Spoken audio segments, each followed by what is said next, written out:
नमस्कार सर, हमारे दाजी news channel पे आपका स्वागत है। जी नमस्ते। सर, जैसा कि अब चेयरपर्सन का चुनाव सरकार ने जनता के हाथों में दे दिया है, पहले की नगर पार्षदों द्वारा चुना जाता था, उसके बारे में आप क्या कहना चाहेंगे? देखो, जो सरकार ने किया है बहुत ही अच्छा कार्य किया बहुत है। जोर से। बहुत ही अच्छा कार्य किया है।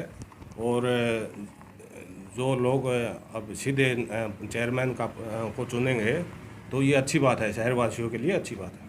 क्या इससे भ्रष्टाचार के ऊपर रोक लगेगी? देखो, भ्रष्टाचार के रोक तो जो चेयरमैन होगा ना, वो चाहेगा, बिल्कुल रोक लगेगी। हमारा यही मुद्दा है, भ्रष्टाचार को ख़त्म करना। जैसा कि पहले होता था भाई, एमसी खरीदे जाते थे और बेचे जाते थे, अब वो कड़ी खत्म हो जाएगी। उसमें एमसी बिकते थे और चेयरमैन अपनी मर्जी से ही काम करता था, करे या ना करे। चलो, इस बात का तो मेरे को पता नहीं है क्या पहले क्या होता था क्या नहीं था। इस बात का मेरे को नहीं पता। आपके हमें अब जैसे चेयरपर्सन का चुनाव औरत के खाते में गया है, इसमें आपकी बीवी चुनाव लड़ेगी, उसके बारे में आप क्या कहना चाहेंगे? नहीं, चुनाव तो ऐसा है ना, मान लो मेरी धर्मपत्नी है, वो चुनाव लड़ेगी, सविता कुंडू। हाँ जी। हाँ जी। तो इसमें अगर आप क्या कहना चाहेंगे भाई, आपकी बीवी ने जो आपकी धर्मपत्नी ने एज ए पार्षद भी काम किया है, उनका एक्सपीरियंस कुछ अच्छा है, ये 5 साल में उन्होंने नगर परिषद की गतिविधियां देखी हैं। उन्होंने पता है कहाँ पर भ्रष्टाचार होता है। उन्होंने 5 साल कार्य किया है, लोगों की सेवा की है। उन्होंने वार्ड में अच्छा कार्य करवाया। आप निर्दलीय लड़ेंगे या पार्टी के चुनाव चिन्ह पे लड़ने वो की इच्छा रखते वो हैं? समय पर निर्धारित होगा, समय आने के बाद में। जैसा कि अब कुछ सामाजिक तत्व भी चुनाव लड़ने की इच्छा रखे हुए हैं, एक सामाजिकता के रास्ते उन्होंने राजनीति में पदार्पण करने की कोशिश कर रहे हैं, तो क्या आप भी इसी तरीके रखना चाहेंगे? नहीं, मेरे को तो अभी इस बात का पता नहीं है कौन कौन कैंडिडेट का कौन है कौन नहीं है। इस बात का मेरे को अभी कोई पता नहीं। आपके मुद्दे क्या होंगे चुनाव लड़ने के? मुद्दे तो हजारों मुद्दे हैं। आज शहर की हालात चरम सीमा पर है। विकास कार्यों में लगाओ, आज कहीं भी शहर के विकास नहीं हो रहे। जैसे पार्कों की सफाई है, सड़कों की है, सीवर व्यवस्था खराब है, पीने का पानी की व्यवस्था अच्छी नहीं है। क्या होता है, जैसे सीवर का पानी उसमें मिक्स हो के आता है, वो पाइप खराब हैं वो। इसीलिए बहुत बड़ी बड़ी समस्या है यहाँ शहर के लिए। जैसे कि पीछे एक मुद्दा उठाया गया था, जो अमृत योजना के तहत पाइप दबाए जा रहे हैं वो भी सही नहीं है, और जो उनके नीचे बेड बनाया जा रहा है वो भी सही नहीं है। वो तो नहीं, देखियो, वो अधिकारी, आज सिस्टम ऐसा हो गया, अधिकारी किसी की बात सुन नहीं रहे। हम भी फ़ोन करते हैं, हमारी बात नहीं सुन रहे। बड़ा इससे विधायक ने कठोर कदम उठाना चाहिए इस बारे में। जैसा कि विधायक अच्छे आदमी हैं, सामाजिक सेवा है, विधायक अच्छे कार्य करवा रहे हैं, फिर थोड़ा और ज़्यादा अच्छा कदम उठाएं। जैसा कि विधायक ने लगभग 1 डेढ़ महीना पहले एक प्रेस कॉन्फ्रेंस करके कहा था भाई, शहर के विकास के लिए 17 करोड़ रुपया आया है। उससे पहले भी पैसा बहुत सरकार ने दिया है, बीजेपी सरकार ने पैसा देने में जींद के लिए कोई कमी नहीं छोड़ी, पर वो पैसा लग नहीं रहा सही तरीके, उसके लिए क्या कहेंगे आप? फिर उसी के लिए तो एक बात बताओ ना, जब हम सुनीता कुंडू को चुनाव में उतारा है, उसी विकास के लिए तो उनको चुनाव लड़ाएंगे, शहर का विकास कराएं। तो क्या आप बीजेपी के चुनाव चिन्ह पे इच्छा रखेंगे चुनाव लड़ने की? नहीं, अभी तो कोई, वो समय आने के बाद देखा जाएगा। आपका जींद की जनता को क्या संदेश देना चाहेंगे हमारे चैनल के माध्यम से, जितेंद्र जी? मैं जींद के जनता को यही संदेश नहीं, मैं प्यार देना चाहूँगा, आशीर्वाद लेना चाहूँगा कि वो सुनीता कुंडू को अपना आशीर्वाद दें, और शहर के विकास में जो भी सहयोग होगा वो अच्छा कार्य करेंगी। मतलब अब आपने अपनी लास्ट बात में एक व्यापारी वाली बात कह दी, देना चाहूँगा, दे के कुछ उनसे फिर लेना चाहेंगे। नहीं, देना चाहूँगा।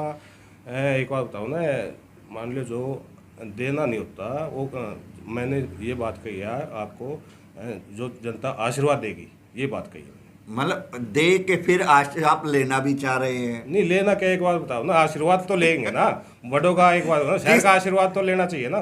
कैसा आशीर्वाद लेना चाहेंगे? कैसी तमन्ना आप रखते हैं आशीर्वाद लेने की? आशीर्वाद तो आशीर्वाद होता है, उसमें तमन्ना नहीं होती। वोट के जरिए आप आशीर्वाद लेना चाहेंगे? देखो, वोट तो अधिकार होता है जनता का, जिसका चाहेगी उसको वोट देगी। हम तो आशीर्वाद की मतलब इच्छा आप रखते हैं। भ्रष्टाचार और सीवरेज व्यवस्था के ऊपर पूरा कॉन्फिडेंस से चुनाव लड़ने की इच्छा रखे हुए? हाँ, मेरा पहला मुद्दा यही है, ना खाऊंगा ना खाने दूंगा। कहने में और करने में फर्क होता है। नहीं, आपकी बात ठीक है। यहाँ जो अभी तक लोग आए हैं उन्होंने बड़ा भ्रष्टाचार फैलाया हुआ है। ठीक, धन्यवाद। हमारे चैनल पे आपने रूबरू हुए, अच्छा आपने समय दिया हमारे लिए। उम्मीद यही रखेंगे कि जिस तरह से आप बात कर रहे हैं वही आप कार्य में आए। अगर आपके कार्य कथनी और करनी में फ़र्क नहीं होगा तो पब्लिक आपको ज़रूर चुनाव में चुन कर भेजेगी। हम जींद की जनता से भी यही उम्मीद रखेंगे कि जो इसको भी चुने, एक अच्छा उम्मीदवार आपके आगे, एक अच्छा चेयरपर्सन आपके आगे जो कि जींद का भला कर सके। जय हिंद, जय जवान, जय किसान। नमस्कार दोस्तों, द जींद न्यूज़ चैनल पे आपका स्वागत है। जैसा कि अब आप जानते हैं, चुनावों की सरगर्मियां तेज हो चुकी हैं। जींद में भी नगर परिषद का चेयरमैन का चुनाव सीधे जनता के हाथों में जा चुका है, जो कि पहले नगर परिषद पार्षद चुना करते थे। अब सरकार ने जो औचित्य दिया है, सरकार अपनी सरकार खुद बनाने का जनता के हाथों में है। इसी के दौरान के तहत हम आज बात करेंगे नगर परिषद के चेयरपर्सन के लिए जो चुनाव लड़ रही अमरजीत कौर चौहान के सुपुत्र अतुल चौहान जी, जो एक समाज सेवी हैं, किसी परिचय के मोहताज नहीं है। श्रीमान जी, हमारे चैनल पे आपका स्वागत है। जैसा कि आप अपने मुद्दे बताएंगे सरकार जनता को कि किस मुद्दे पर आप चुनाव लड़ रहे हैं। मुद्दे इस शहर में सिर्फ मुद्दे ही मुद्दे हैं, काम तो अभी तक तो कहीं है ही नहीं। मुद्दों को एक अमली जामा पहनाने का काम करेंगे हम। क्या कि जींद में 75 लाख रुपए का टेंडर है प्रति माह, 31 वार्ड का, जो कि आपको कहीं लगता है सफाई है। नाले सारे ब्लॉक पड़े हैं, कहीं आपको कोई लगता है नाला खुला हुआ है? जी। पिछले 50 साल से जो पाइपलाइन, पानी की पाइपलाइन है जो, वो दबी हुई है और वो पाइपलाइन गल चुकी है। लगभग 95% जींद के लोग गंदे नाले का पानी पी रहे हैं, जिससे सबसे ज़्यादा जींद के जो मरीज हैं लीवर के हैं, जो लीवर ख़राब, हेपेटाइटिस बी, सी, इससे आगे हो बड़ा भयंकर काम हो रहा है जींद के अंदर। लेकिन वो अभी जागरूक नहीं हो पा रहे लोग, तो उनको जागरूक भी करेंगे और हम इसको जो सिस्टम सारा है इसको बदलने की पूरा हमारा अभियान रहेगा। जैसा कि हम देख रहे हैं, आप एक सामाजिक व्यक्तित्व के आदमी हैं और आप सामाजिक व्यक्तित्व में और अराजकता के हिसाब से आप क्या जींद की जनता को कहना चाहेंगे? देखिए, राजनीति समाज से ही निकलती है। समाज के उत्थान के लिए अगर आप काम करेंगे, वो राजनीति नहीं, वो समाज के लिए काम करने के लिए हमें राजनीति में तो जाना ही पड़ेगा, क्योंकि बिना राजनीति के समाज का हित नहीं हो सकता, अहित ही रहता है। तो इसलिए हर व्यक्ति को, मैं तो एक बात कहता हूँ, हर व्यक्ति को राजनीति में जरूर रुचि लेनी चाहिए, ताकि समाज को अच्छे नेता मिल सकें, अच्छे लोग मिल सकें जो समाज को सुधार सकें, ना कि भ्रष्टाचार। जैसे आपने देख रहे होंगे नगर परिषद का हाल, भ्रष्टाचार इससे ज़्यादा चरम सीमा पर नहीं आ सकता। ये लगा लो कि इसके बाद तो फिर सर्वनाशी है। जो आप भ्रष्टाचार या असामाजिक तत्व की बातें कर रहे हैं, इसके देनदारी किसकी बनती है? देखिए, जो हमारे व्यवस्था में बैठे हुए लोग हैं, जींद में एससी से लेके और जेई तक जो भी व्यवस्था में बैठे हुए लोग हैं, और हमारे शहर के जो भी राजनीतिक लोग हैं, सारे ही इसके कहीं ना कहीं पात्र तो हैं ही। अब जैसा कि आप कह रहे हैं, अब जींद अपनी राह से जींद की जनता अपने राह से भटकी हुई है, तो उसको आप अपनी राह पर लाने का क्या प्रयत्न कर रहे हैं? देखिए जी, ऐसे है, एक आदमी जब पिछले 10 सालों से किसी गली में सफाई वाला व्यक्ति नहीं आया, उनको पता ही नहीं कि सफाई वाला कोई सरकारी भी होता है, उनको जब हम जागरूक करेंगे, सरकार के पास 75 लाख रुपए का प्रति माह का टेंडर है, आपकी ये आपका अधिकार है, मूलभूत सुविधाएं हैं ये आपके लिए। ये विकास नहीं है जींद के लिए। विकास होता है कि शहर के अंदर कोई रोजगार आए, कोई फैक्ट्री आए, उसे कहते हैं रोजगार। ये रोजगार नहीं है कि पाइपलाइन लगवा दी, सड़क बनवा दी, वो जो कि 6 महीने में फिर टूट जानी है, फिर विकास हो जाएगा, ऐसा कुछ नहीं होता। इसको जागरूक करने की आवश्यकता है। मतलब वो विकास जनता का नहीं होगा, नेताओं का जरूर बिल्कुल होगा जी। जो अपने जितने भी हमारे अधिकारी गण हैं, जितने नेता गण हैं, सबका विकास ही हो रहा है। वो तो आम जनता का विकास तो हो नहीं रहा। अब हम अपनी बात को ज़्यादा ना लंबे लेते हुए, जैसा कि हम देख रहे हैं, एक समय था, भले वक्तों में एक जिम्मेदारी दी गई थी, राम को दी गई थी असुरों का नाश करने के लिए। अब हम समझ रहे हैं शायद वो जिम्मेवारी आज आप अपने ऊपर ले रहे हैं जींद में असुरों का नाश करने के लिए। ये तो खैर बड़ी बात होगी। राम जी के साथ तो हम अपना कैसा कंपैरिजन कर सकते हैं, लेकिन ये आवश्यक है कि उनके जो हम उपासक हैं, हम लोग उनके दिए हुए रास्ते पे चलने की पूरी कोशिश कर रहे हैं और हम कामयाब भी होंगे। कामयाब होने की बात आती है तो इसमें हम ये भी कहेंगे, लोग, जनता तो ऐसी है जो कि राम से भी अग्नि परीक्षा मांग सकती है। आप उस अग्नि परीक्षा में कितने खरे उतरने की कोशिश करेंगे? देखिए, ये वो सतयुग था, ये कलयुग है। यहाँ पे थोड़ा किया हुआ भी बहुत ज़्यादा माना जाता है, ठीक है। उस टाइम पे तो थोड़ी थोड़ी बातों का ही वो व्यवस्था अलग थी, लेकिन यहाँ है कि अगर हम अच्छा काम करेंगे, कलयुग में थोड़ा भी अच्छा काम करेंगे आप, तो सारे समाज में फैलेगी वो बात कि हाँ ये लोग अच्छे कर रहे हैं। लेकिन जब बुरा करेंगे हम, वो भी ये दर्पण है समाज, जैसे आप होंगे वैसे ही बताएंगे। जैसा कि लोग आपके कंधे पर बंदूक रख के अपने कार्य को सिद्ध कर रहे हैं, पर जब वोट का समय आता है, मतदान के समय, उनके जहन में एक बात आती है, भाई इस व्यक्तित्व का, सामाजिक व्यक्तित्व तो अच्छा है, राजनीतिक व्यक्तित्व कैसा है, उसके बारे में आप क्या कहोगे? देखिए, राजनीति तो हमें आती नहीं, हम समाज से निकले हुए व्यक्ति हैं। राजनीतिक व्यक्ति सिर्फ और सिर्फ अपना हित जानता है। हम सामाजिक जो लोग हैं, सामाजिक संगठन जो बनाए हुए हैं हमने, हम उनके जो व्यक्ति हैं, हमें समाज को लेके साथ चलना है। और ऐसा कुछ नहीं है, आज सभी समझते हैं कि कोई जाति पाति का कोई रोल नहीं रहेगा समाज में। जो काम करेगा समाज में, उसी व्यक्ति को सारा समाज आगे लेके जाएगा।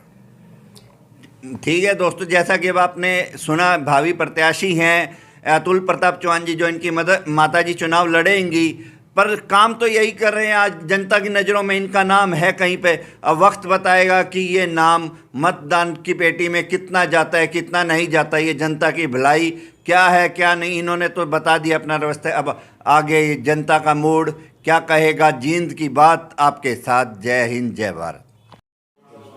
नमस्कार दोस्तों, द जींद न्यूज़ चैनल पे स्वागत है। मैं आपका मित्र, आपका भाई देवेंद्र बत्रा स्वागत करता हूं चैनल पे। आज हम आपको जींद की एक प्रमुख हस्ती, जो कि किसी नाम के विख्यात, हर नाम से विख्यात है, का मिलवाने जा रहे हैं। डॉक्टर रजनीश जैन, ये हैं, एक आम आदमी पार्टी से भी संबंध रखती हैं। इनसे हम आज बात करेंगे जींद चेयरपर्सन चुनाव के बारे में। नमस्कार मैडम, हमारे चैनल पे आपका स्वागत है। नमस्कार, जींद न्यूज़ के पत्रकार और व्यूअर्स को मेरा हार्दिक अभिनंदन। मैडम, जैसा कि अब चर्चाएं आई हुई हैं, भाई जींद चेयरपर्सन का चुनाव जनता के हाथों में है, उसके बारे में आप क्या कहना चाहेंगी? बिल्कुल जी, ये बहुत अच्छा फैसला है इस बार जो लिया गया है कि जनता के हाथ में अपना नगर निगम का प्रधान चुनना दिया गया है। आप ये देखिए कि इससे पहले क्या होता था कि एमसी बनाए जाते थे, जनता अपने अपने वार्ड से एमसी बनाती थी और उसके बाद सारे एमसी बिकते थे और बिकने के बाद अपना जिसने ज़्यादा पैसे दिए उसका प्रधान बन जाता था, जो चीज़ गलत थी। जनता को उसका मतलब कुछ भी फ़ायदा नहीं मिलता था। अब जनता के हाथ में, जनता अपना देखेगी उसका नेता कैसा होना चाहिए, उसका नगर निगम का प्रधान कैसा होना चाहिए, जो उनके जींद के विकास की तरफ कुछ ध्यान दे। अब जैसा कि जनता चुनेगी, और आपको भी अगर पार्टी कहती है कि आप चेयरपर्सन का चुनाव टिकट के ऊपर लड़ें, तो आपके क्या मुद्दे रहेंगे जींद को लेकर? अगर मुझे पार्टी का कोई आदेश इस प्रकार का मिलता है कि मैं पार्टी के सिंबल पर जींद से चेयरपर्सन का चुनाव लड़ूं, तो मैं इसके लिए ज़रूर अपनी कोशिश करूंगी। मेरे जींद के लिए शुरू से ही ये इच्छा रही है। मैं पिछले 25 सालों से जींद में अपना यहाँ हॉस्पिटल चला रही हूँ, तो जींद की दुर्दशा देखकर मेरा दिल बहुत दुखी हो जाता है। इतने सालों में मैंने यहाँ कोई विकास नहीं देखा है, लोगों को किसी तरह की सुविधाएं नहीं है। जींद में हमारे मुद्दे पार्टी के भी रहेंगे और हमारे पर्सनल भी यही रहेंगे कि हम जींद का विकास करें, यहाँ की सड़कें अच्छी हों, गलियाँ पक्की हों यहाँ पे, और जो सीवरेज की व्यवस्था यहाँ पे इतनी ज़्यादा बिगड़ चुकी है, सीवरेज की व्यवस्था का सुधार हो। किसी भी मोहल्ले में, किसी भी वार्ड में स्ट्रीट लाइट की कोई सुविधा नहीं है, जैसा कि अभी मैं लोगों से मिल भी रही हूँ, लोग अपनी समस्याएं बता भी रहे हैं, तो स्ट्रीट लाइटों का इंतज़ाम किया जाएगा। इसके अलावा हमारी सबसे बड़ा काम एक ये रहेगा कि हम एक हर वार्ड में जनसंपर्क कार्यालय खोलेंगे, ताकि जो उस वार्ड के लोगों को अपनी समस्याओं के लिए उनको प्रधान के पास ना भागना पड़े, वहीं पे उनकी समस्याएं सुनी जाएं और उनको फिर प्रधान तक पहुंचाया जाए और उसके बाद उनका समस्याओं का निवारण किया जाए। और इसके अलावा हमारा उद्देश्य एक और भी रहेगा महिलाओं के लिए कि हम पब्लिक शौचालय जो अभी जींद में हमारे नहीं है, अच्छी क्वालिटी के वॉशरूम्स और पब्लिक शौचालय का निर्माण करवाएंगे और उसमें एक सफाई कर्मचारी जो महिला होगी उसकी परमानेंट नियुक्ति होगी, ताकि औरतों को उसमें शौचालय में जाने में किसी भी तरह की कोई असुविधा ना हो। मैं आपकी बातों से ये देख रहा हूँ कि आप अपना राजनीतिक अस्तित्व शुरू करने के लिए बहुत ही अच्छे दिमाग से चलने की सोच रहे हैं, और जैसा कि अब तक जो गलत कार्य नगर परिषद में या जींद के राजनीति में होते रहे हैं, उसको आप कैसे उल्लेख करना चाहेंगी? आप देखिए, जींद की सारी जनता इस चीज़ से भली भांति परिचित है कि किस तरह से भ्रष्टाचार यहाँ पे नगर निगम में और हर डिपार्टमेंट में फैल चुका है। कोई भी अधिकारी, कोई भी डिपार्टमेंट अपना काम, जो जिम्मेवारी उनको दी गई है उसको करना ही नहीं चाहता, उसको निभाना ही नहीं चाहता। सड़कों का इतना बुरा हाल है, एक बार सड़कों को खोद दिया जाता है, दोबारा बना दिया जाता है कि किसी भी तरह वहाँ से जो पैसा खाया जा सके। आपको पता है कि यहाँ पे जो नगर निगम के पास जींद में कितना बड़ा बजट आया है, लेकिन आप जींद की हालत देख के क्या कह सकते हैं कि जो नगर पालिका का बजट कहीं भी जींद पे खर्च हुआ हो। मैडम, जैसा कि आप बात कर रहे हैं, सड़कों की बात कर रहे हैं, हमारे ध्यान में जो बात आ रही है, रूल्स दिए जाते हैं कि जो पुरानी सड़क है उसको आप तोड़ो, उसके ऊपर सड़क ना बना करके उसको तोड़ो, दोबारा से नीति पे नहीं चलता, उसी सड़क के ऊपर सड़क बना देता है। उसके बारे में आप क्या करेंगी? देखिए, ऐसा है, आपको भी पता है, ठेकेदार भी उसी करप्शन में इन्वॉल्व हैं। जब ठेकेदार को ऊपर से थपकी मिल जाती है तो वो अच्छा कार्य क्यों करेगा? यहाँ पे सड़कों का, जैसे कि मैं रोहतक रोड पे रहती हूँ, 3 साल तक यहाँ किसी भी सड़क का, पूरे लोग इतने दुखी रहे, यहाँ के व्यापारियों ने, यहाँ के दुकानदारों ने इतने प्रदर्शन भी किए, तब जाके मुश्किल से 3 साल के बाद सड़क का निर्माण तो हुआ। लेकिन आप उस सड़क की हालत देखिएगा कि वो बनने के कुछ दिनों के बाद ही कम से कम 8-8, 10-10 फीट इतना धंस जाती है। तो आप कार्यशैली देखिए, क्योंकि यहाँ पे कोई सिस्टम नहीं है, ऑर्गेनाइज वे में काम नहीं किया जाता। अगर ठेकेदार उसको प्रॉपर वे में, जैसे उसको हिदायत दी जाती है कि जहाँ भी निर्माण कार्य होना है, दिल्ली की तरह एक बोर्ड लगाया जाए, जिसके ऊपर, बोर्ड के ऊपर ये लिखा हो कौन सा ठेकेदार है, उसकी कार्य करने की अवधि क्या है, और उसके अंदर जो इंजीनियर वगैरह की टीम है वो कैसी होनी चाहिए। तो प्रॉपर मैनेजमेंट ना होने की वजह से इतना लो स्तर का, इतना निम्न स्तर का मटेरियल का इस्तेमाल किया जाता है कि वो सड़कें कहाँ से है, कुछ दिनों में वही सड़कों पे गड्ढे नज़र आने शुरू हो जाते हैं और उन गड्ढों को भी दोबारा भरने की जगह पे उस पे कंक्रीट डाल के लिपापोती कर दी जाती है। जैसा कि आप रोहतक रोड की बात कर रहे हैं, इसके लिए तो एक बार सरकार की तरफ से अपनी रिपोर्ट दे दी थी सरकार को, पर उस पर कोई कार्रवाई नहीं। उसके लिए आप क्या कहेंगी? देखिए, ये सिर्फ जनता को दिखाने के लिए प्रतिनिधि मंडल बनाया जाता है कि जनता को, एक बार यहाँ के दुकानदारों ने जो प्रदर्शन किया उसको लेकर एक प्रतिनिधि मंडल बनाया गया, जिसने इंस्पेक्शन तो की लेकिन कोई कार्य नहीं किया। तो आप खुद बताइए, एक विधायकों का प्रतिनिधि मंडल बना हो और अगर सरकार का आदेश हो तो क्या बात सड़क निर्माण नहीं होगा? ऐसा नहीं हो सकता। ये थे हमारे डॉक्टर रजनीश जैन, भावी चेयरपर्सन के रूप में भी हो सकता है कि ये जींद में अपना भाग्य आजमाएंगी। अगर जींद की जनता इनको अपना मौका देती है चेयरपर्सन के लिए, देखते इनके कहने में और करने में कितना फ़र्क होगा। जय हिंद, जय भारत।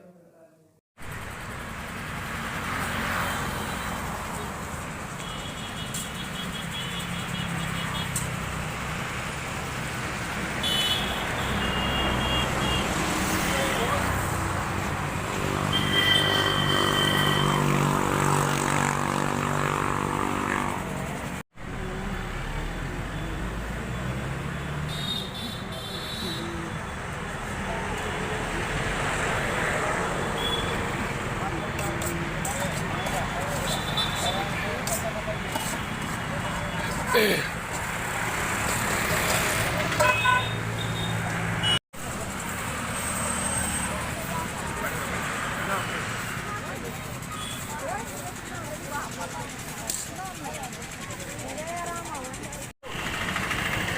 जा दे दे भाई।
हट जा दे दे भाई।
की हार ये सत करेंगे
ऊपर है हमारा